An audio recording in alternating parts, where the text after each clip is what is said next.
Bueno, todo el año estuvimos muy de cerca viendo la actualidad judicial, viendo los expedientes judiciales, analizando lo que hace el Servicio de Justicia, pero a pesar de que hemos establecido muchísimas críticas a los gremios que hacen a la familia judicial, todos, a la Corte Suprema de Justicia, críticas al gremio de abogados también por su papel en la delicadeza o en el estado delicado, institucionalmente hablando, del Poder Judicial. La morosidad, por ejemplo, es corresponsabilidad de los abogados, eso no hay que negar. Entonces abordamos una serie de críticas con respecto al servicio de justicia, pero en este último programa del año hay que hablar de algo positivo.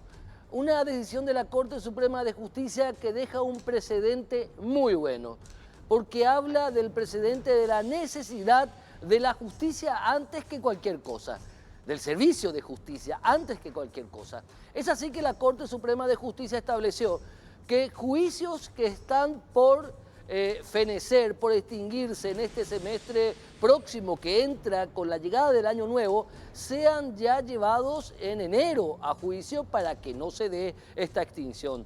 Pero también, o peligro de extinción, pero también la Corte Suprema de Justicia resolvió que todos los juicios iniciados actualmente en proceso no paren en enero, continúen normalmente como debiera ser o como hubiera debido ser desde siempre. Pero penosamente la práctica de la feria judicial, la práctica del parate por más de 30 días del Poder Judicial como servicio hizo cuestiones negativas, más, cuestiones o logros negativos, generó cuestiones negativas más que logros positivos. Por eso hay que destacar un poco en este último programa del año esta decisión de la Corte Suprema de Justicia, que si bien no soluciona todo el problema del Poder Judicial, que si bien no resuelve la morosidad, la impunidad, la inequidad, por lo menos es una especie de viento suave, fresco, en alguna manera en el rostro de aquellos que desde hace años exigimos tener una justicia realmente pronta y realmente barata. ¿Por qué? Y que llega a tiempo, porque justicia que no llega a tiempo ya no es más justicia. A la vuelta al corte, el primer tema del día de hoy.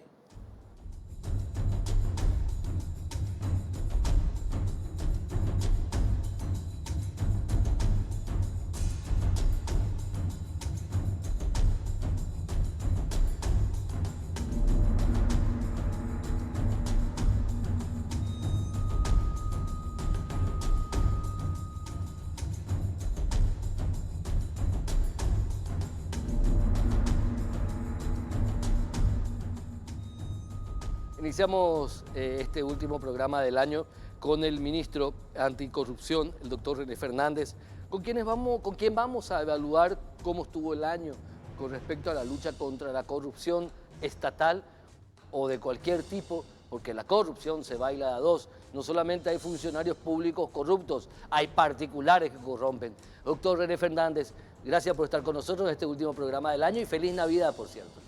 Muchas gracias, feliz Navidad también para vos, para toda la teleaudiencia y muchas gracias por invitarme a compartir un poco las actividades que estamos culminando en el año 2019 en la Secretaría Nacional Anticorrupción. ¿Cuáles son los detalles que faltan ajustar en el país para tener una lucha mucho más frontal, más dura y con mayor éxito contra la corrupción? Bueno, siempre estamos hablando de un enfoque integral del tema de la corrupción. Hablamos que ese es un eje que debe ser trabajado por todas las entidades estatales y también por el sector privado, evidentemente. Sabemos que hay un importante componente cultural en la lucha contra la corrupción, pero también hay otros componentes como son los aspectos normativos, es decir, las regulaciones legales que tiendan a fortalecer el sistema de prevención y de combate a la corrupción, como también aquellos mecanismos de control, de monitoreo, de auditoría, que están establecidos desde la Constitución Nacional y las distintas leyes, los distintos organismos creados por la Constitución y la ley, como el el Ministerio Público, el Poder Judicial, la Auditoría General del Poder Ejecutivo, la Contraloría General de la República. En realidad es un enfoque multisectorial. El trabajo que nos toca a nosotros de la Secretaría Nacional de Anticorrupción es el de liderar las políticas de transparencia e integridad del Poder Ejecutivo. Y en ese sentido venimos trabajando en ambos ejes, es decir, tanto en lo que se refiere a la transparencia como también en la integridad, que es un componente donde se encuentra la lucha también contra la corrupción. ¿Qué logros se han alcanzado? Si bien no estás hace mucho tiempo en el cargo de ministro de la Secretaría Nacional de Anticorrupción, y que también es una institución noble, no es menos cierto que para personas que quieren hacer algo, el tiempo es relativo, ¿verdad? Hay gente que está un año sin hacer nada y hay gente que están un día y hacen más que esa persona que estuvo un año y no hizo nada. ¿Cuáles son los logros que se han tenido? ¿Denuncias, causas impulsadas? Sí, bueno, vamos a empezar por este último punto mencionado, ¿verdad? Un breve, vamos a decir, un resumen que hemos hecho en lo que va del año 2019. Estoy hablando como Secretaría Nacional de Anticorrupción, pero haciendo un cierre o un informe de gestión del año 2019, nosotros hemos identificado que en este periodo el gobierno nacional ha impulsado más de 40 causas, 40 investigaciones que de una u otra manera tienen un componente de corrupción pública. Y realmente es muy interesante identificar que, por ejemplo, las causas penales iniciadas a partir de procedimientos realizados con el Ministerio Público y la Secretaría Nacional de Antidroga tienen un fuerte componente de corrupción pública. Entonces, ahí tenemos identificadas aproximadamente 10 causas en donde, además del componente de narcotráfico, hay un componente de corrupción pública. Tenemos otras investigaciones penales que han sido iniciadas a partir de informes ejecutivos de la Secretaría Nacional de Prevención de Lavado y Bienes, que tenemos identificado unas 7 investigaciones penales importantes que han tenido un destaque nacional y un impacto por el tipo o por, digamos, el peso de las personas que han sido identificadas como sospechosas de la comisión de un hecho punible de lavado de dinero, enriquecimiento ilícito y otros hechos punibles que hoy día se encuentran todos judicializados. Son informes ejecutivos que han sido presentados al Ministerio Público, que han sido en su momento imputados. Algunos de esos casos ya se encuentran hoy día con acusación e inclusive pendiente de juicio oral y público, ¿verdad? Entonces, después mencionarte que la Secretaría Nacional de Anticorrupción tiene un sistema de denuncias de hechos de corrupción pública que van desde irregularidades administrativas hasta hechos penalmente relevantes, en donde tenemos identificadas unas 3.000 denuncias que han sido recibidas, con diversos tipos de hechos irregulares denunciados que están siendo procesados por nuestra red de unidades de transparencia que están instaladas en cada una de las entidades que forman parte del Poder Ejecutivo y con distintos estados de procesamiento y de avance. Por decirte un dato objetivo, de esas 3.000 causas hay unas 15 denuncias que culminaron en un proceso penal, es decir, que llegaron al estadio de una denuncia en sede penal, ¿verdad? Que se encuentran siendo tramitadas. Como parte también del eje de transparencia de la Secretaría Nacional Anticorrupción, la SENAT tiene expuestos estos datos en la página datosabiertosenat.gov.pi. Cualquier ciudadano puede ingresar a ese sistema, a esa dirección web, ¿verdad? O a la misma dirección web de la Secretaría Nacional Anticorrupción, y puede observar todos esos datos. Inclusive existe una visualización analítica de los procesos que están siendo llevados, donde se pueden observar esos datos por año, por institución, por tipo de hecho punible, etc. Hecho punible o irregularidad administrativa sería. Ese es un aspecto que te puedo decir en una resumida síntesis lo que se refiere al aspecto del combate contra la corrupción. Pero hay otro aspecto que es muy importante también que nosotros queremos hacer hincapié y queremos fortalecer, que es el de la transparencia y la integridad en el ejercicio de la función pública, que es una de las funciones principales también de la Secretaría Nacional Anticorrupción, ¿verdad? Entonces, en ese sentido, un trabajo reciente que hemos culminado ha sido el análisis y monitoreo del cumplimiento de la Ley 5.282 de acceso a la información pública por parte de las entidades que forman parte del Poder Ejecutivo. ¿Qué se descubrió?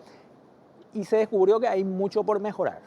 Van a decir que hay muchas instituciones que no cumplen con que no su cumplen obligación. el 100%. ¿Verdad? Cumplen a medias. Claro, lo que hicimos es, una planilla, una plantilla en donde se identificaron los requisitos previstos en la Ley 5.282 que deben estar necesariamente dispuestos, es decir, que son obligatorios ser publicados por las páginas web de todas estas instituciones. Sí. Entonces hemos encontrado muchas instituciones que cumplen el 100%, pero hay otras que cumplen menos, hasta inclusive algunas que han llegado a un nivel de 36%, que sería el nivel más bajo. Pero también hay algunas que cumplen, pero no ponen la información ordenada, tiran la información para que no se descubra. ¿Eso analizaron también? También. Esa plantilla justamente es una plantilla muy técnica, sí, ¿verdad? Porque, como bien decís, ¿verdad? No sirve de nada exponer los datos en forma desordenada. En forma desordenada, para confundir, ininteligible, sí, o información que no es útil, o información que la ley no requiere, ¿verdad? Entonces, justamente, la transparencia activa, estamos hablando de eso cuando mencionamos el derecho del ciudadano a acceder a la información, a los datos de la gestión, ¿verdad? Uno de los presupuestos justamente es que sea una información útil, eficiente, actualizada, accesible. Y bueno, y de esa verificación es que hemos hecho ese relevamiento. Fue la primera vez en la breve historia de la Secretaría Nacional Anticorrupción que se culminó ese análisis. Han sido comunicados los resultados a cada una de las entidades. Y te cuento un dato interesante, que luego de la comunicación que ha hecho la SENAC a las distintas entidades, un gran porcentaje de las mismas se han actualizado, han corregido, porque gran parte, o una buena parte, no digo el 100%, una buena parte de esas deficiencias se debía a el desconocimiento de los alcances de la 5282. No, pero discúlpame, no se puede. Estoy hablando con un señor fiscal, hoy ministro, no me podés hablar de eso. El desconocimiento, nadie puede alegar desconocimiento de la ley. Hay instituciones que hacían eso porque adrede querían esconder la información. Sí. Vamos a ser sinceros, mi querido ministro. Sí. Bueno, te voy a explicar un poco el punto. Generalmente, sí, digamos, la publicación de estos datos está a cargo de algunas personas que no tenían la formación suficiente. Ahora, probablemente ese funcionario en particular no tenía el perfil o no tenía el conocimiento necesario para dar cumplimiento del 100% de los requerimientos, sí, de la 5282.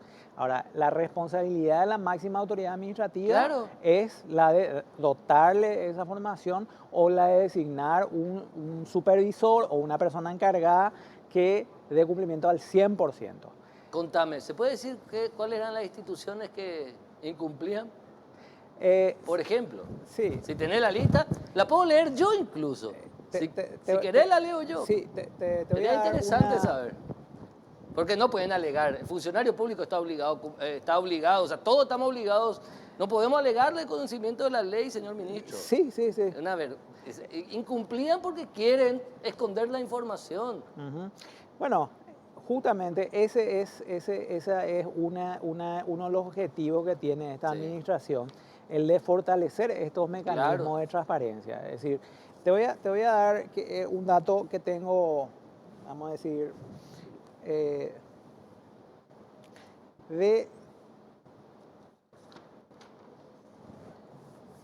sería un corte que tenemos, sí, ¿verdad? De un 100% tenemos que entidades que dependen, digamos, ministerios, ¿Ministerios? ¿verdad? 67%. Entonces, el más alto. No, no es el más alto. Ah, mira. 67% de cumplimiento. De cumplimiento. Poder Judicial, que lo que fue analizado ahí es solamente jurado, enjuiciamiento y defensa pública, Sí. porque son las dos entidades con quienes tenemos convenio firmado, 68%. Entidades descentralizadas, 100%, entre las cuales está el Banco Central, por ejemplo. Sí. Entes autónomos y autárticos, 53%. Entidades públicas de seguridad social, 67%. Empresas públicas, 47%, que en promedio sería uno de los más bajos. 47% más. 47%. ¿Qué empresas públicas? Copaco. Empresas sí. Copaco, después Conatel. Sí, INC. INC. Pero te digo que esto es en promedio. Por ejemplo, uno de los casos que hoy día ya, luego de la comunicación y ante la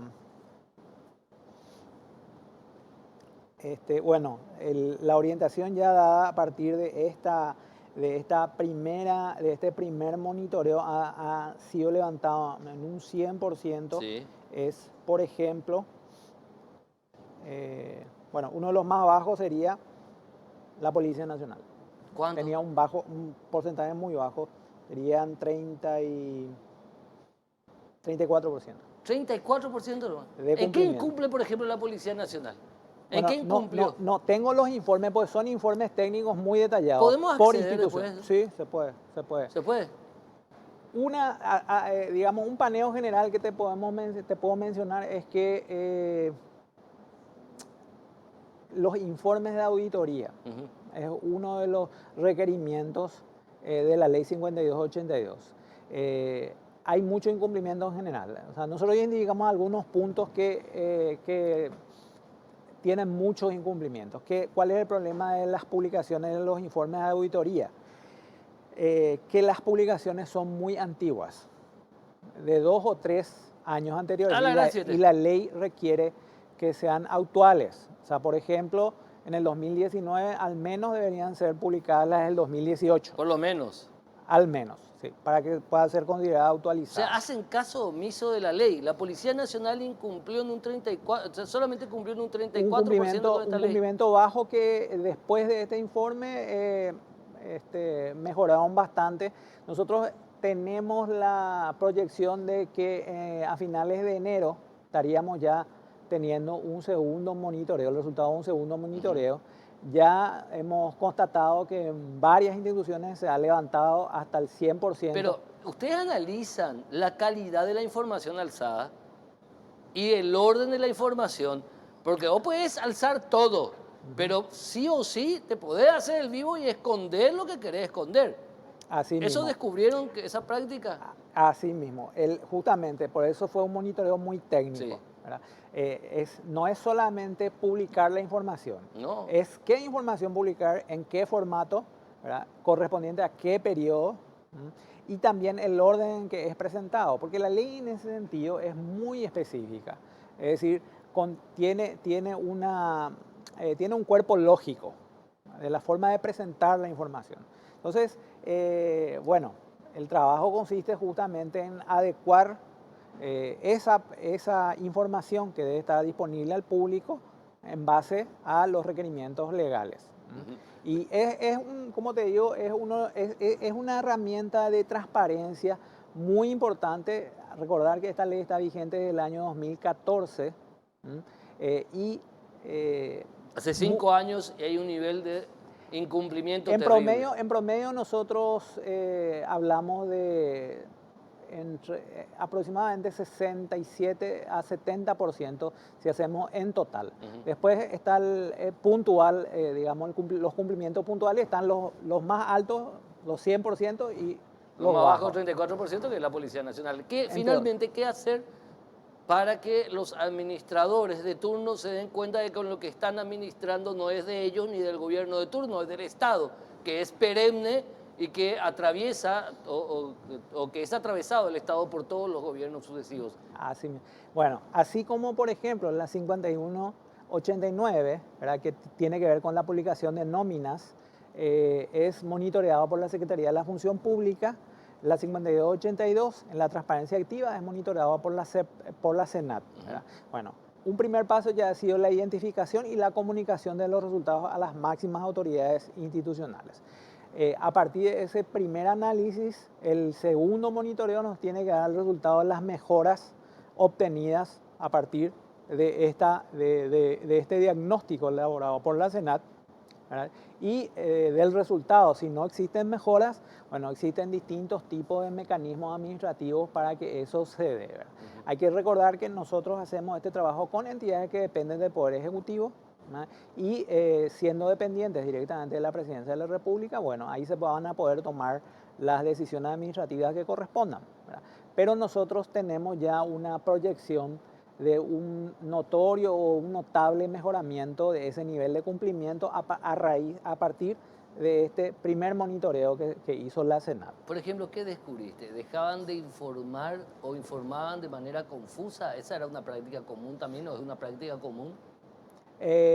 Sí, en cuanto a que la información está desordenada, que la información no está sistematizada como lo requiere la ley, o que la información es desactualizada, ¿verdad? O que algunos ítems requeridos por la ley 5282 no estaban siendo informados, ¿verdad? Porque no es solamente no corresponde o no incluye solamente la publicación de nómina de funcionarios. Generalmente se identifica solamente la publicación con la nómina de funcionarios y los viáticos, ¿verdad? Pero la ley no requiere solamente eso. Como te decía, por ejemplo, se requiere la publicación de notas, de notas interinstitucionales, de convenios, de poderes, de contrataciones. Es decir, es bastante amplio. Corresponde a una carga del Estado el implementar los mecanismos institucionales para el cumplimiento de la ley, ¿verdad? Y como hoy día sabemos que a través de las herramientas informáticas y siendo que tenemos un ministerio de la tecnología, el MITIC, todas las entidades tienen a disposición un paquete de herramientas tecnológicas que pueden usar, que pueden están utilizar. A disposición. Ministro René Fernández, gracias por este programa, el último del año, ¿eh? Muchas gracias. Bueno, muchas gracias. Dale. A ustedes. A la vuelta del corte, uno de los postulantes a reemplazar a Miriam Peña en la Corte Suprema de Justicia, en esta continuidad de las entrevistas a los doctores y doctoras en Derecho que se han postulado para ese cargo en la máxima instancia judicial.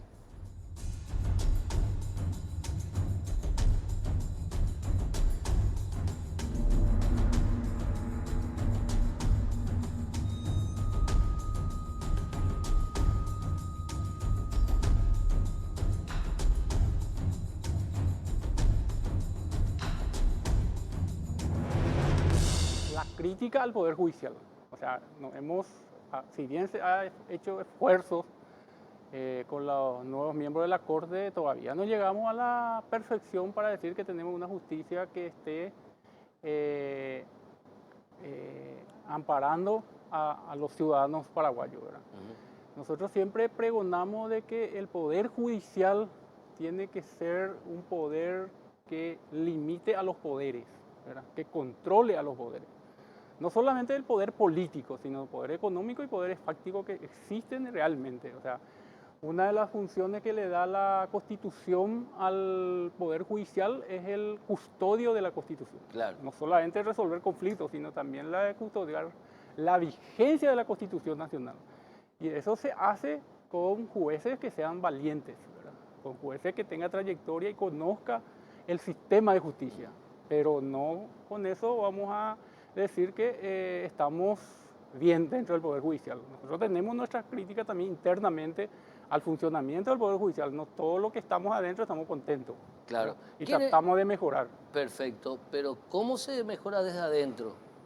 No, nosotros, o sea, un ejemplo claro que tenemos es cuando uno asume su función de ser magistrado que se oponga a poderes. Nosotros, por ejemplo, cuando yo asumí como miembro de Cámara, fuimos los únicos con otro compañero de decirle a los ministros de Corte, ustedes no se pueden excusar sin fundamentar su inhibición. Famosa esa resolución. Famosa resolución. Y hoy en día, por ejemplo, todo, absolutamente todos los ministros de Corte están fundamentando sus inhibiciones y los expedientes por lo menos ya no bajan por bajar en Con las cámaras de tanta apelación. asiduidad a cámara.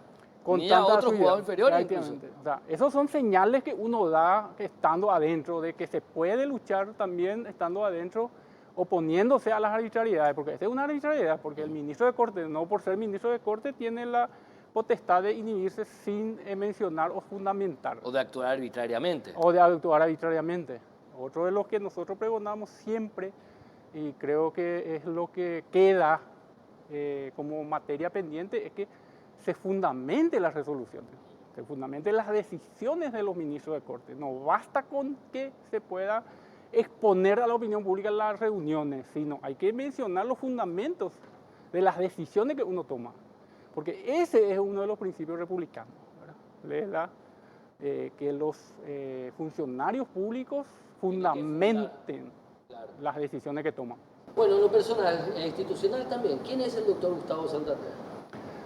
Bueno, yo soy abogado egresado. Bueno, primero soy del interior del país. Mi pueblo se llama Tebicuarimí. Ahí completé los estudios secundarios. La Universidad Nacional, en la carrera de Derecho hice en la Universidad Nacional de Asunción. También completé en la UNA.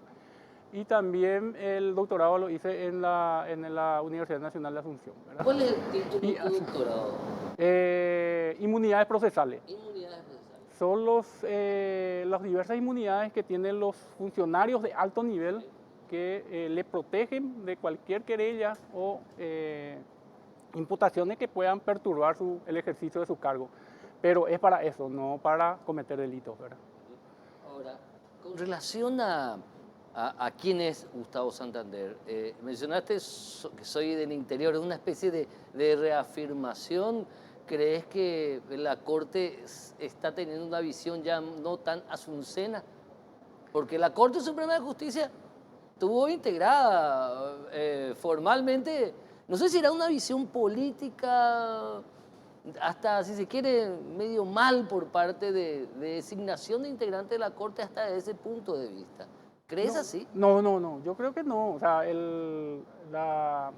la Corte Suprema de Justicia, la historia de la Corte, de los integrantes de la Corte siempre fueron personas que se recibieron en la Universidad Nacional de Asunción o en la Universidad Católica. Sí. ¿Por qué? Porque no teníamos otra universidad. Ahora, ¿por qué digo? Mi origen es porque yo, bueno, soy del interior, nací en una ciudad.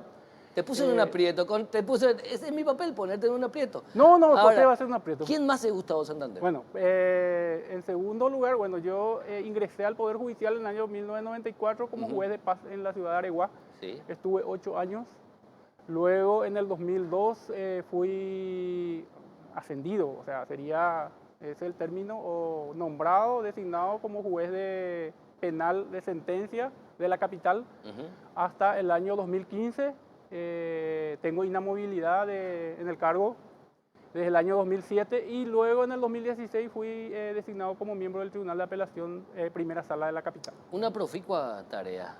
Hace 25 años. 25 años. 25 años. Normal que son muy joven, pero de forma años ininterrumpida, sí, en forma interrumpida 25 años. No sé si es bueno, yo creo que es una bendición la de no haber sido nunca procesado por el jurado de enjuiciamiento de nunca enjuiciado nada. Nunca enjuiciado. A pesar que tuviste procesado. casos fuertes. Y la mayoría de los casos fuertes tuve desde el 2002 cuando fui designado como juez de litigación y de sentencia, ¿verdad? O sea, todos los casos grandes pasaron por mi juzgado. Prácticamente todos los casos grandes realmente pasaron por tu juzgado, los casos históricos grandes, incluso. Todos los casos grandes. Además, incluso ahora creo que como camarista interveniste como ministro de Corte. En muchísimos casos yo intervine como ministro de Corte siendo camarista por la costumbre que se tuvo hasta cierto tiempo de que los ministros se inhibían de los casos grosos, ¿verdad? A ver, ¿por qué Gustavo Santander va a ser diferente si es elegido ministro de la Corte Suprema? ¿Y en qué debería cambiarse, obviamente, en el día a día o en la visión institucional en la Corte Suprema de Justicia? Bueno, diferente. Uno es por la trayectoria. O sea, yo te estaba mencionando de que nunca fui procesado. O sea, indica de que, bueno, uno hizo algo bueno dentro de la función de ser juez y en casos grandes, ¿verdad? O sea, Dos, yo tengo una visión diferente de cómo debe funcionar el Poder Judicial. Yo sostengo y lo sostuve en los casos en que ya me presenté, de que la Corte Suprema de Justicia es un órgano colegiado, por lo tanto debe resolver las causas en forma colegiada, no que cada uno, el famoso, nuestra posición desde la Asociación de Magistrados en su momento de que las circunscripciones no tienen que ser feudo de los ministros. Y eso habría que mejorar porque todavía no mejoró en la medida en que tiene que mejorar. Todos son responsables de las decisiones de las designaciones y también de la destitución de los jueces. Es fuerte lo que acabas de decir.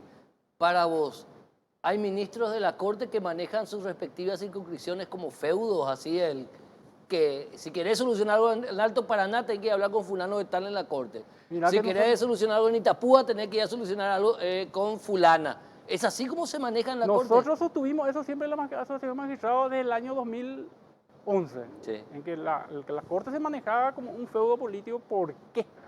Porque nosotros como presidente, o sea, yo como presidente de la asociación recibía las inquietudes de todos los operadores de justicia y me decían cómo tenían que ellos sostenerse en el cargo, ¿verdad?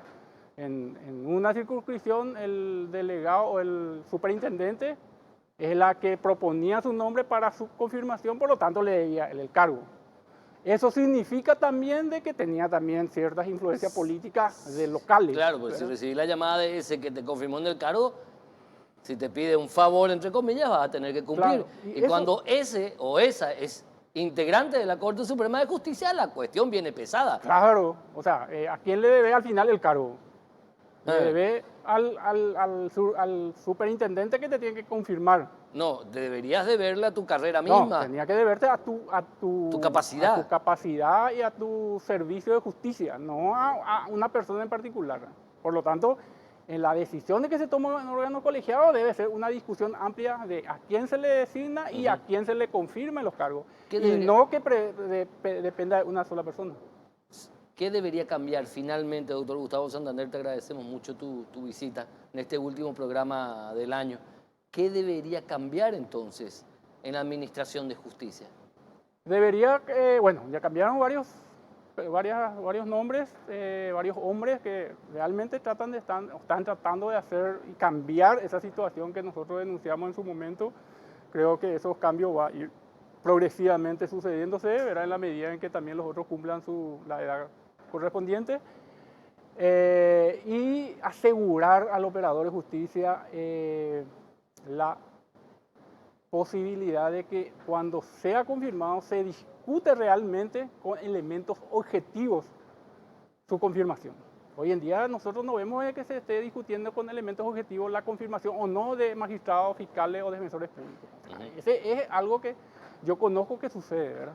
O sea, esa es la queja generalizada de todos los operadores de justicia en el sentido de que no se está discutiendo con elementos objetivos las decisiones que se puedan tomar para confirmar o no a un operador de justicia. Y eso puede cambiar la historia del Poder Judicial. ¿Y no era que el sistema estaba perfeccionando, que el Consejo hacía bien su trabajo y que la Corte Suprema actuaba de manera ecuánime? Parece que no es así. No, yo veo que es algo que se está perfeccionando, pero no estamos contentos todos con este sistema que se está haciendo, ¿verdad? O sea, esa es la verdad real, la verdad que te explican la gente en los pasillos y todos los colegas y operadores de justicia, a lo mejor porque yo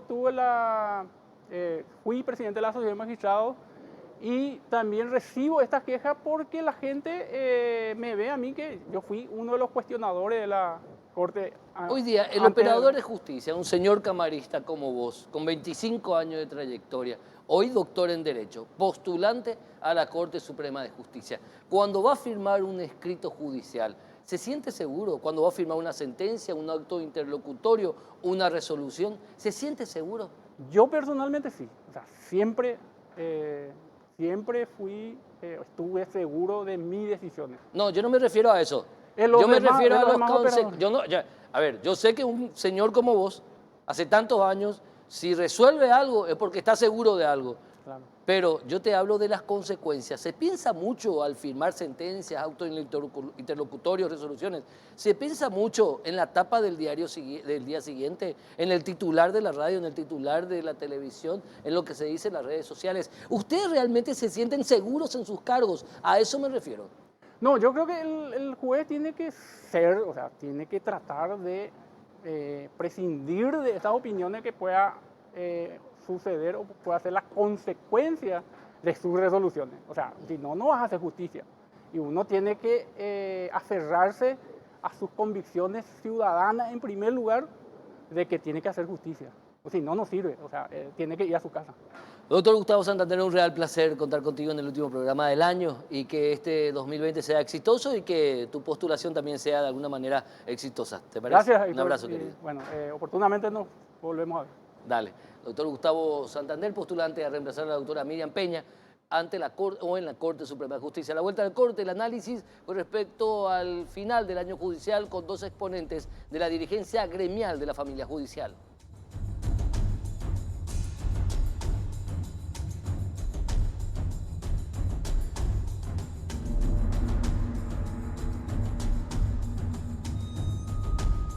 Doctora Viviana Benítez.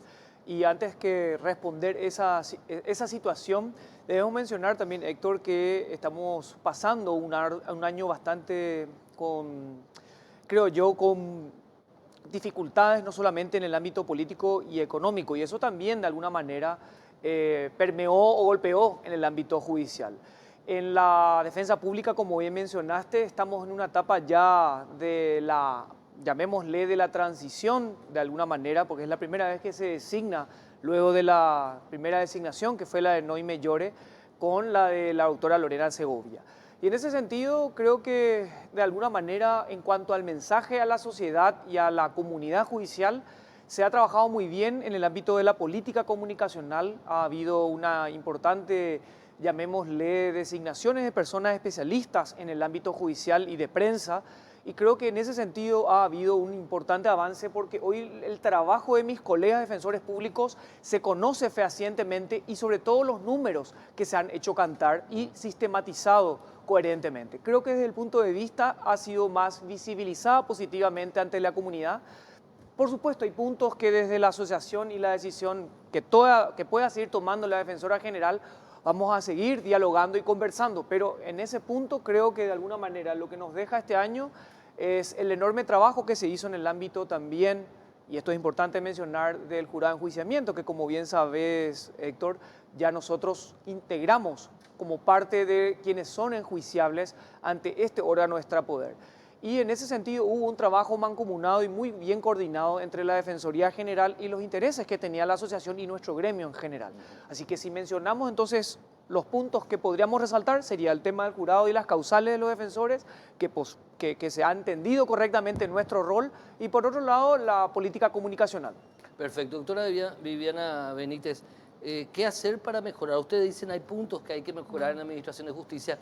Un juez, una jueza, un camarista, hoy día, ¿qué debe cambiar para sentirse bien seguro en el cargo y que sus decisiones sean, digamos, observadas desde el punto de vista de la crítica judicial, pero respetadas, y que ese magistrado o esa magistrada no sea víctima de ataques sin misericordias, mediáticos muchas veces, políticos también? ¿Qué hacer? Para ello es fundamental, Héctor, lograr la ley de la carrera judicial. Para nosotros es fundamental lograr una justicia libre e independiente, y creemos que el único camino es logrando justamente la inamovilidad de un magistrado que se logra a través de esa carrera judicial. Y la ciudadanía no debe malinterpretar que inamovilidad sea sinónimo de inmunidad. El magistrado inamovible siempre va a estar expectante a lo que pueda señalar o determinar el jurado de enjuiciamiento de magistrados y los otros estamentos de control pertinentes, como el Consejo de la Superintendencia, el Tribunal de Ética, y entendemos que la carrera judicial es lo que nos va a dar una estabilidad laboral. El magistrado no tiene una estabilidad laboral, Héctor, y consideramos que es un derecho humano fundamental, que a su vez nos va a dar una estabilidad emocional, que es fundamental para desarrollar nuestra actividad jurisdiccional del día a día. Doctora Viviana Benítez, muchísimas gracias, De señora. nada, a usted, Héctor. Finalmente, Martín Muñoz, tengo pocos segundos. ¿Qué hacer? ¿Qué debe cambiar para que un defensor, un servidor público, en este caso del Ministerio de la Defensa Pública, se sienta seguro para hacer su trabajo? Bueno, con la Asociación de Jueces coincidimos en el sentido de que para una persona que esté en un cargo de relevancia pública, como es el de la Defensoría Pública, pueda desempeñar su función con tranquilidad, creemos que también la estabilidad en las funciones, en el sentido laboral, es fundamental. Si bien es cierto, debemos de alguna manera percibir de que no solamente estamos en una época de cambio, sino ha habido, y creo modestamente, un cambio de época en este sentido, no solamente desde el punto de vista de la transparencia, Héctor, sino que también, bueno, estamos como no solamente más expuestos, sino que hay una suerte de deber ético que debe ser de alguna forma potenciado y exponerlo debidamente ante los justiciables, que es ante quienes nos debemos diariamente en los tribunales. Martín Muñoz, doctora Viviana Benítez, a ambos el agradecimiento. No, 30 segundos para cerrar el programa. Fue realmente un placer. Casi en agosto próximo cumplimos 12 años de emisión ininterrumpida de Causa Justa. Realmente cada día nos convencemos más de que es un placer hacer este trabajo para ustedes, pidiendo solamente algo simple a través de todos estos años, que la ley en este país se aplique a todos por igual. Tan difícil no es. Y que demostremos a través de acciones concretas que queremos el bienestar para todos los paraguayos sin ninguna distinción. Que el 2020 sea realmente exitoso para todos. Un gran abrazo. Gracias.